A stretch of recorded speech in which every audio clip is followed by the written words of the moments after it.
Today, we will conduct our second mock draft of the 2025 offseason. Tune in to find out who we like. Yeah, I've been wanting this shit forever. I've been in the field with whatever they throw at me. Brush it off, pick myself up, moving on to the better. Okay. Hey. Yeah. Ain't no errors, baby. It's a new era. I wake up early feeling rich like I'm cash.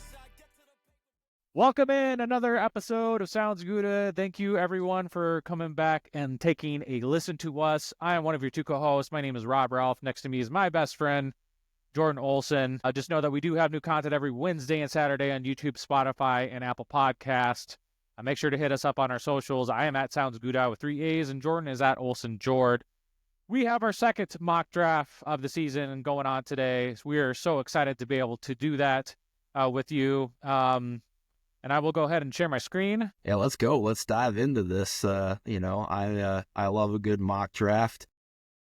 We're trying not to overdo it, but I certainly love this process and these episodes when we get to them. So yeah, absolutely. All right. So some basic ground rules. We'll speed through this. If you want to know how we're setting this up, you can check out our first mock draft video too. So we are going to be sticking and picking, so no trades moving up or moving down. I am going to be the Brian Gutekunst today, so making any sort of final selection will come down to me. Jordan will be the head coach, Matt LaFleur. I think that's about it. We're going to go all 7 rounds. We're going to go fast. As you can see here, we're going to do a balance between public and PFF board. Care for positional value will be rounded out in the middle. Draft for needs, slightly shaded to more, and then randomness, of course, as always, but only a little bit as far as that goes. Anything else you'd add in for that, Jordan? No, just for anybody that's following along on our audio platforms like Spotify, maybe not watching. We did say we were going to change our tools up. Last year, we used the PFN mock draft tool. This time, we are using the PFF mock draft simulator. So, as a result, a couple weeks later with those updates, we're probably going to see a few different results and hopefully discuss a few different players. So I'm ready when you are. All right. I'm excited for this. The first PFF mock draft of the season. And we are going to go see who we have available at pick 23. Okay. So just some brief explanations of the players that have gone before, but Shedeur Sanders all the way to pick 21. That's the first one that jumps off to me, but I think the Steelers would be very happy if that actually happened. Yeah, no doubt. Kenneth Grant, another star defensive tackle that both Jordan and I really love. Moving up the draft boards for this one, going pick 13.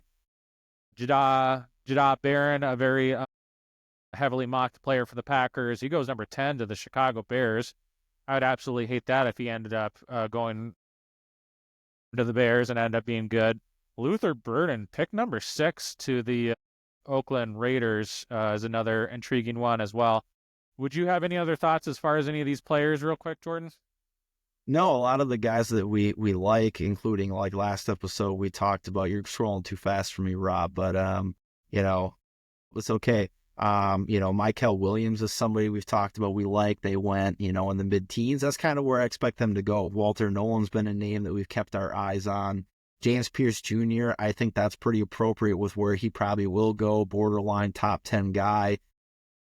Little outside of Packers range and type. But, yeah. So let's look at the guys that we have available to us in this draft. As always, or not as always, but as we've been talking about all offseason, what are our biggest needs? Cornerback, edge, wide receiver, linebacker, defensive tackle, and offensive center and offensive line depth. Those are the positions we're going to be largely targeting. And we'll see if we can sprinkle in any other players that we like.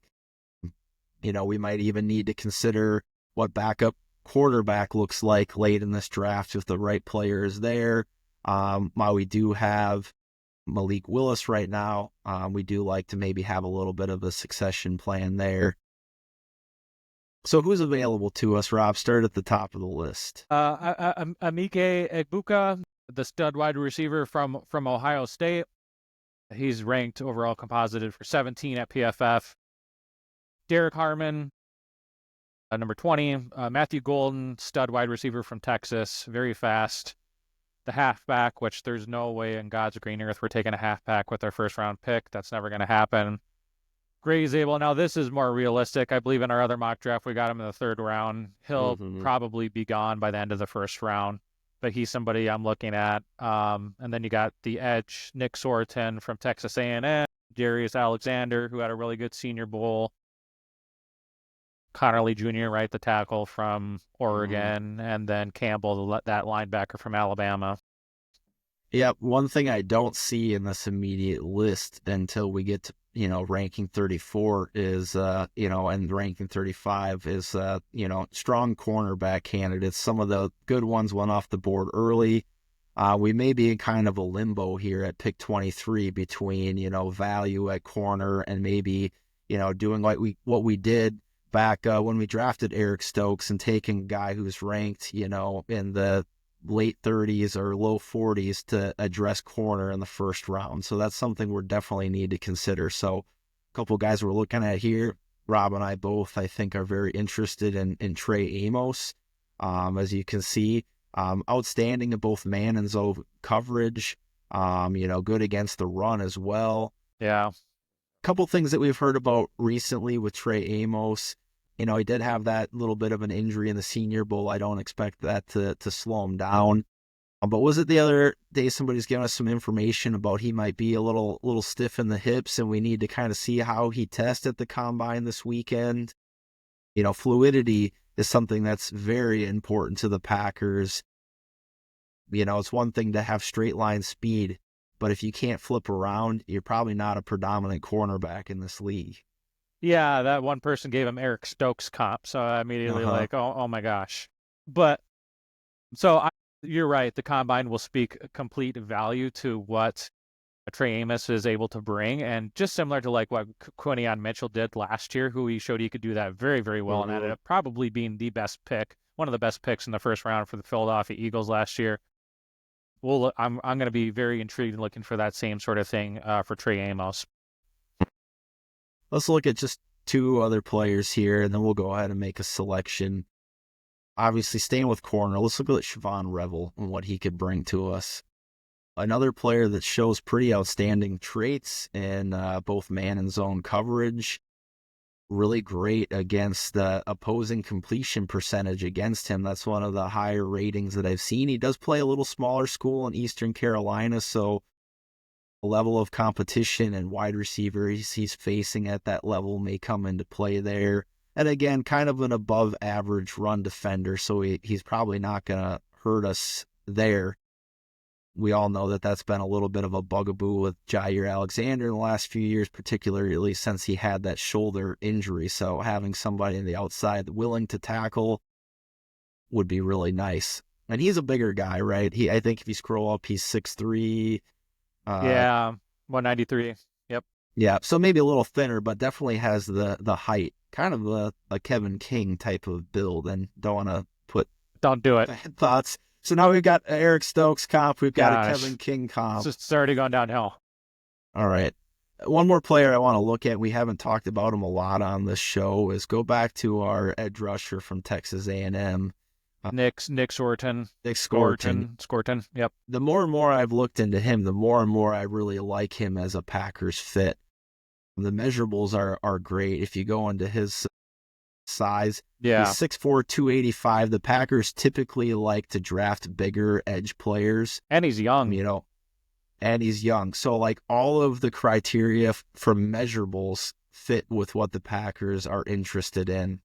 One other thing that stood out to me as I've done some research is that his pass rush win rate is amongst the highest percentage that I've seen at over 17%. And he is playing in the SEC against top competition, so that should translate to the NFL. Outstanding against the run as well. The more and more I look at Nick Scorton as a value for the Packers and addressing edge and having a year 1 or year 2 impact, he makes a lot of sense to me. Yeah, I would not be. I've recently watched some film on him too as well. Almost like him a little bit better than Shamar Stewart. So I totally understand, and obviously PFF feels that same way too. I believe he's the overall 27th consensus pick for all the draft prospects. So I would not hate this pick as well. And 2 outstanding years there, the last 2 years, with production paired with it in terms of sacks and pressures. So we got to make a selection here. We've been on the clock. Our time is expiring.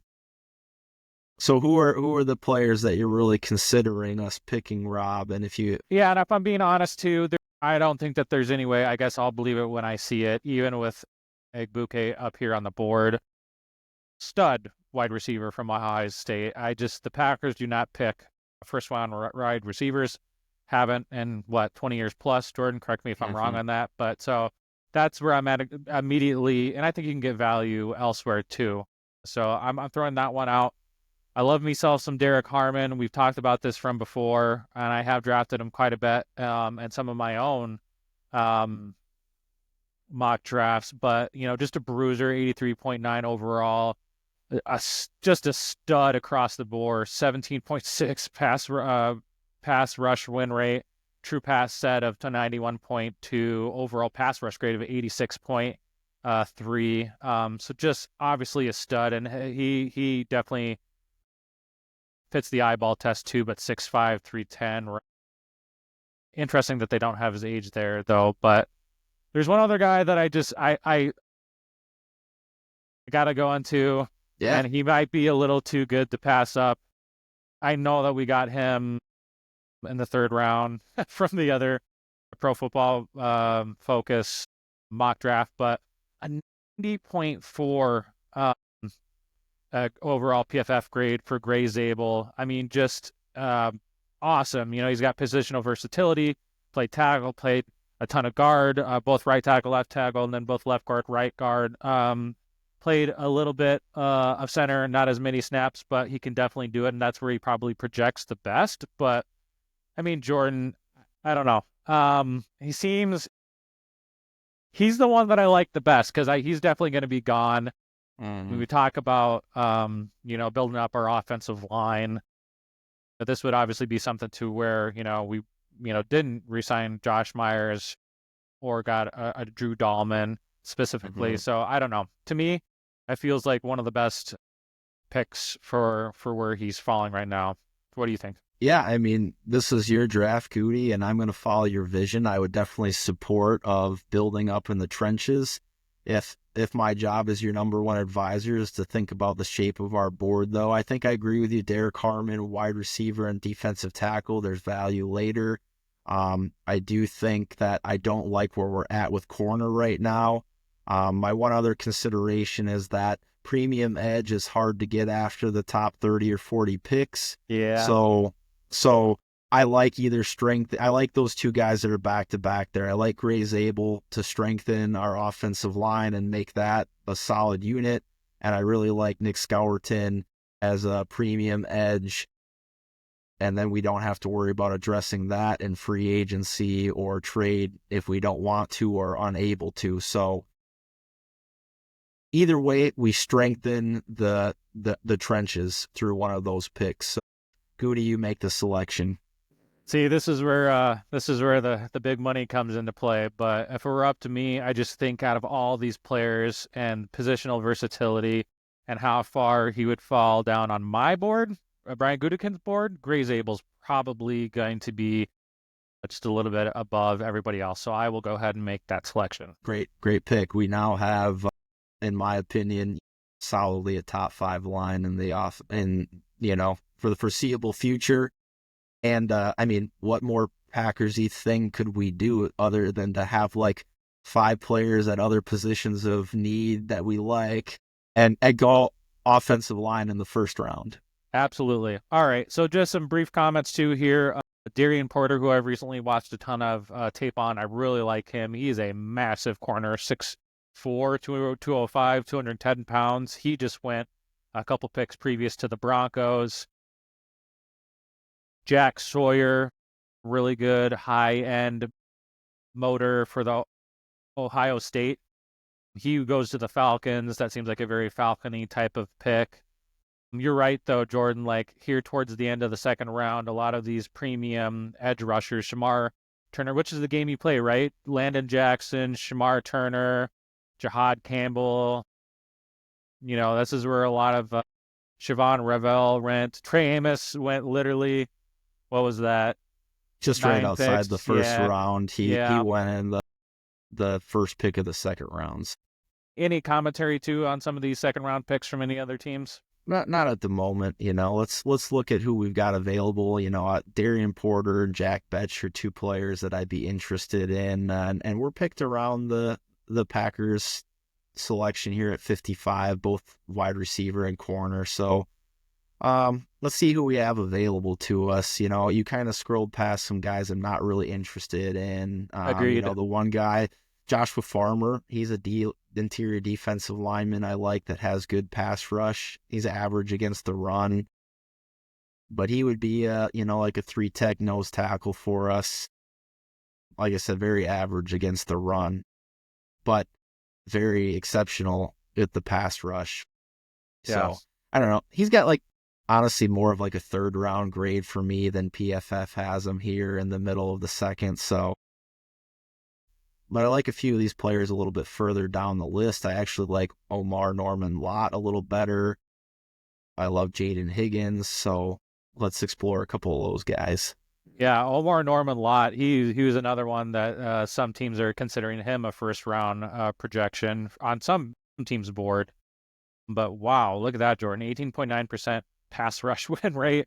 True pass 88.3. That is unbelievable. Where you're getting a little bit of probably not as much value though. 68.1 in the run defense grade, which is still pretty darn good if you're asking me. But yeah, 5 sacks in each of the last 2 years, so that's 10 sacks in 2 seasons. And 22 years old, going to be 23, a little bit older, but doesn't hurt as much in the second round.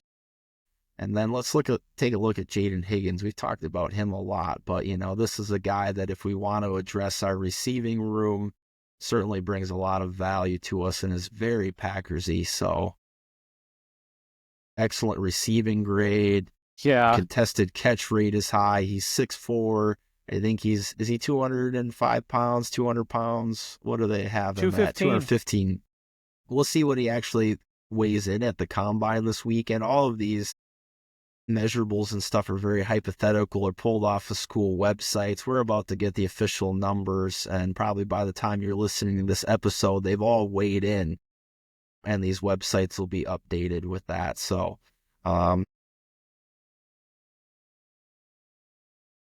drop rate percentage. So we've talked about needing a guy who has hands and will catch the ball. Great intermediate route runner. It doesn't have elite top end speed, but if you're looking to address a lot of the other things that our wide receiver room has struggled with last year, be a great pick.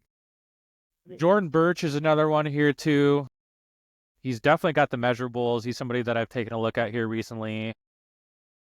Actually, not too bad, 77.6. Pretty good pass rush grade. True pass rush set grade. Not too bad, too, for the pass rush win rate. He's somebody that's been mocked, at least I've seen a couple of times. Very, very good measurables. Oh, my goodness. 6'6", almost 300 pounds. Almost too good. A little bit too heavy. A little bit older there in age, but somebody that possibly could be a little bit of good value for the Packers. So we have a lot of, again, good selections, great options at defensive tackle, wide receiver, and, probably one of our last, edge options. Although just because it's a need, I don't want to stretch on drafting a guy when there's other players that bring us more value. So, Goody, what are you thinking? My gut is to pick either Omar Norman Lott or Jayden Higgins as higher values than our guy Birch down there from Oregon. I could not agree more. And the guy I was leaning towards is very Packery. And the second round wide receivers, going to draft Jayden Higgins. Too good to pass up. So we've obviously spent a lot of time discussing these first two selections. Those are the best players in the draft, and we'll try to keep this thing moving along for you here as we approach the end of day 2 and move into day 3. So we just took a wide receiver. So even though Trey Harris is there, from Ole Miss, we really don't need to be double redundant on day 2 there. But Jeffrey Bassa is a guy that I like. Sorry, Rob, looks like you're trying to filter something here. Yeah. So as we both have noted from before, this is where it kind of falls off a little bit, I want to say, for the cornerback position. So I just wanted to go to the cornerback position. Kobe Bryant is too small. He's like 170 pounds soaking wet or something. He's very, very light. He's light. Yeah. So don't really like him. Don't really like Mello Dotson. Noel Williams is actually somebody that I've recently watched a lot of tape on too. You could probably get him in the 4th round too. So I might be playing that game as well. But this is a couple of people's that I was having some conversations with, some of their draft crushes. And for pretty good reason. He's a pretty good value, actually not too bad of a corner at an 80 overall and for 2024. Let's look at where his measurements are. 6'1", 200, so you definitely that'd be somebody I'd be taking a very, very close look at too, speaking of the combine for the Packers. Jacob Parrish, right? Jordan, you were the one that just brought me on to this guy. Definitely a little bit shorter, but was easily their best cornerback coverage guy. And I really like the tape when I watched him. He is not afraid to tackle. No. He is a missile, and he will throw his body around and not necessarily throw it around to the tune of a bunch of missed tackles, but he is not afraid of contact. And I like the physicality that Jacob Parrish brings, but he's definitely more of a 4th round guy. We'd be stretching on him immensely at the moment. So let me go ahead what do we have here? Let me look at Jeffrey Bassa, who we have talked about quite a bit. 73.2 overall grade, 66 pass rush, 72 in the run defense. That's pretty solid. Had his best game against Wisconsin. Of course he did. Let's look at his measurements. 6'2", 235. That's pretty good. Fits right into the standard measurements that the Packers would be seeking from this position. And, I like him. Harold Fannin Jr.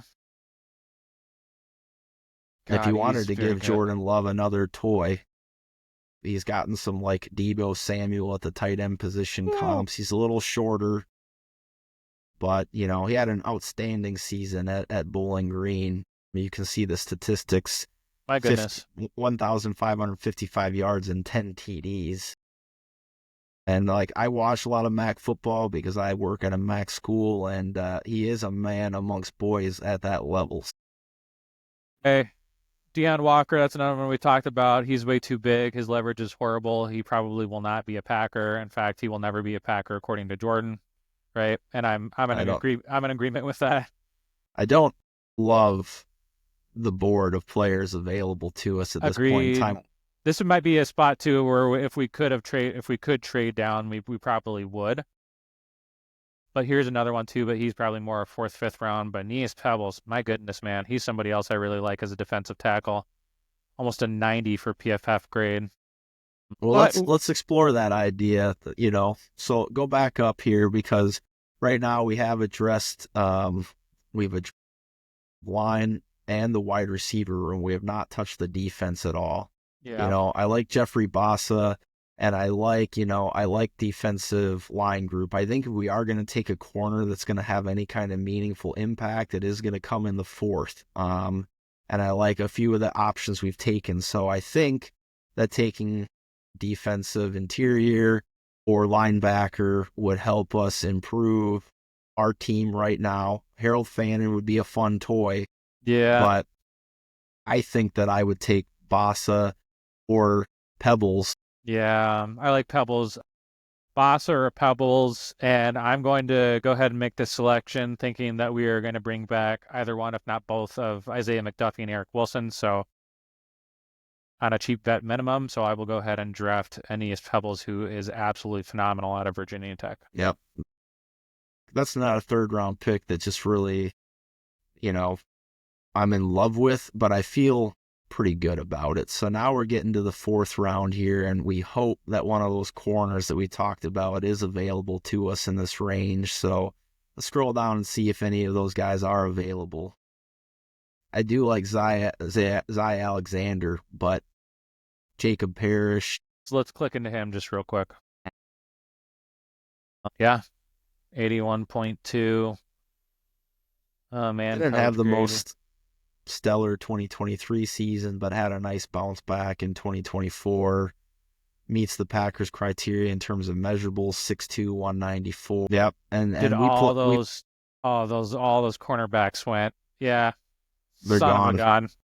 So wait. Yeah, I mean, so we'd have to stretch here, but if we really wanted to take one, yeah, we might have to. Now the thing is, he is extremely poor against the run, and there we go back to our Jair Alexander comp. This guy might be a literal Jair Alexander 2.0 clone from the same institution that Ja played at. I gotta make this pick because it's gonna be pretty bare bones after this. And understand that too. Like, yeah, I just think after this, it's gonna fall off quite bad. And quite frankly, he was the only one that I would probably have left on my top, or I guess our top tier of picks. So okay, so people, we know this is a stretch, but we know that corner's a need. We haven't addressed it yet, and I think there's a chance that he is pretty safely rated as a 4th round grade here, probably a little bit closer to a 5 according to PFF. The Combine's going to tell us a lot this weekend, so absolutely, we shall see. Definitely a little bit of a gamble here, but reminds me of last year when we selected Evan Williams in the 4th round, and most people had a 5th round grade on him. Obviously, we're not regretting that decision at this point in time.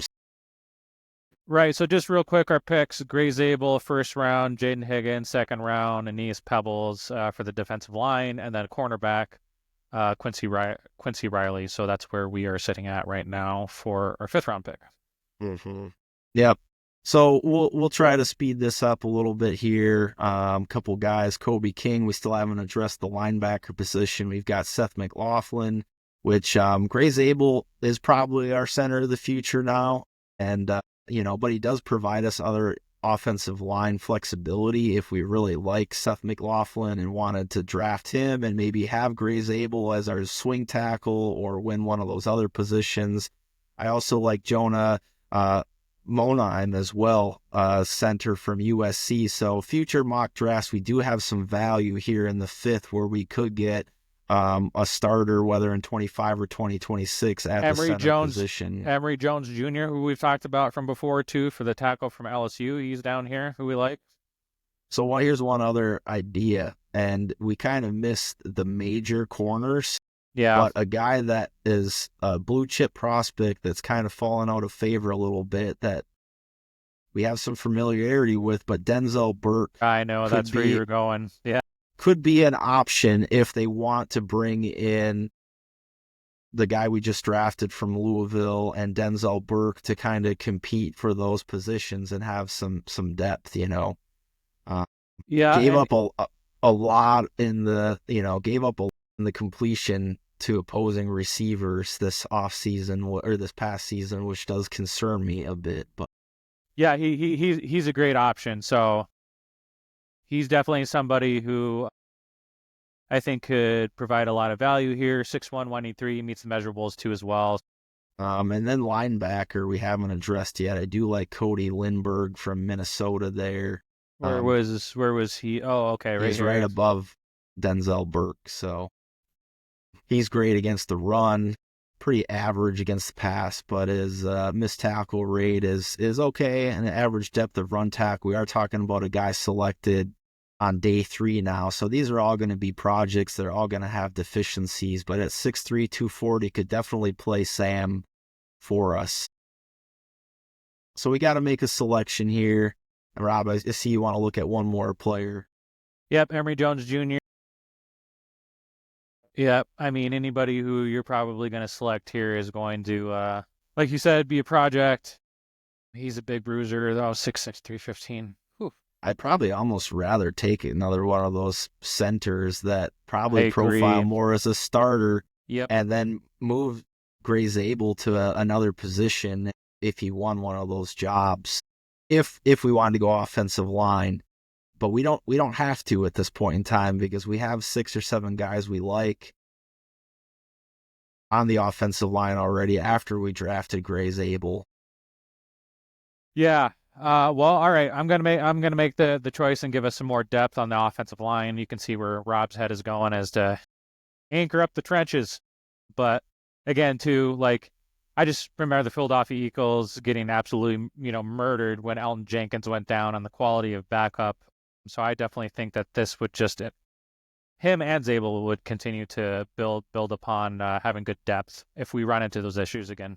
All right, so we're moving on to our 6th round pick, and we're going to make these just a little bit faster. There's not going to be quite as much in-depth analysis on each one of these as we are getting a little bit shorter on time, but and quite frankly, any one of these two is going to be projects anyways. So, and I'm always looking at some backup quarterback positions too, and I've heard Tyler Shough is actually very good from Louisville, is gaining a little bit of some hype here for the draft, but I'm just going to go ahead and make a draft selection of him real quick.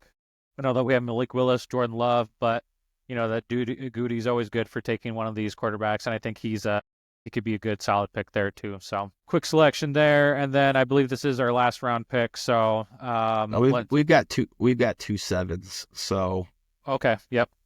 Yeah, and let's look at what our other positions of need are. I believe we still haven't taken anything in the linebacker room, and we never addressed anything at the edge group, I believe.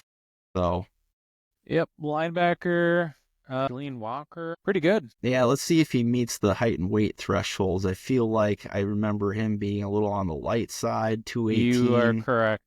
He's more of a safety linebacker hybrid. If we're looking for a true off-ball safety, he's not it. I do like Aaron Smith, though, a smaller school guy from South Carolina State, as a late-round option. Outstanding against the run, outstanding tackler, and I think he meets the Packers' height and weight thresholds as well, 6'2", 230, which is kind of at the bottom end of where you draft a traditional linebacker. Weight-wise, I would vote to give him a shot to be the 5th linebacker in that room. I am in agreement. And our last pick of our 2nd mock draft. Yep. Good place for us to maybe address some tackle depth or take a late flyer on a couple players who have some holes. One guy I really like there, Mack. We never took Burke before, right? But I like Mack McWilliams as another corner. He was a Senior Bowl guy, somebody whose draft stock is probably going to rise. I wouldn't be surprised if he ends up being like a 6th round selection. Yeah. He's a little bit on the smaller side, but he is great in man and zone coverage. Yeah. And the Packers would go outside of their athletic thresholds to take a flyer on a guy in the 7th, especially if the tape shows. I really like that as a guy who could come in and compete in the corner room. All right, we're drafting him. Okay, it's going to analyze our grade. Our draft. My initial impression is like a B grade. Yep. We didn't have the board fall our way in a lot of places here. We definitely, again, were not able to address the corner position as well as we would have liked. I got 2 corners. Yep. Got 2 corners that I like the potential on, but not really like a frontline day one stud. Yep. They really did not like my reach of Aeneas Peebles there for the 3rd round. So I did not like the players available to us. I didn't either. You said it at the time. If we weren't doing the stick and pick exercise today, I think you and I both would have traded out to try to pick up an additional 6th or 7th round pick at that point in time. So, well, all right, Jordan, why don't you take us away? Yep. So as always, everybody, thanks for being here. We hope that you enjoyed this mock draft. This was our 2nd one, and we plan to have another 4 or 5 leading up to the NFL draft, which, as we all know, is in Green Bay, Wisconsin. Rob and I are planning to be there, and we're excited. We don't have all of our plans yet together for the draft, but we hope to have a little bit of Sounds Gouda flavor in and around the draft there in Green Bay. I hope you're all enjoying watching the NFL Scouting Combine. We're going to have so much excellent stuff to talk about coming out of this weekend. But yeah, Just remember, we have more great content from Sounds Gouda every Wednesday and Saturday. Thanks for listening. Share with your family and friends. Catch us on YouTube, Spotify, or Apple Podcast. Connect with us at X at either Sounds Gouda or Olson Jord, and comment and let us know what you think. But until next time, Packers Nation, have a Gouda morning, a Gouda afternoon, and a Gouda night. Go Pack. Go Pack. Been wanting this shit forever. I've been in the field with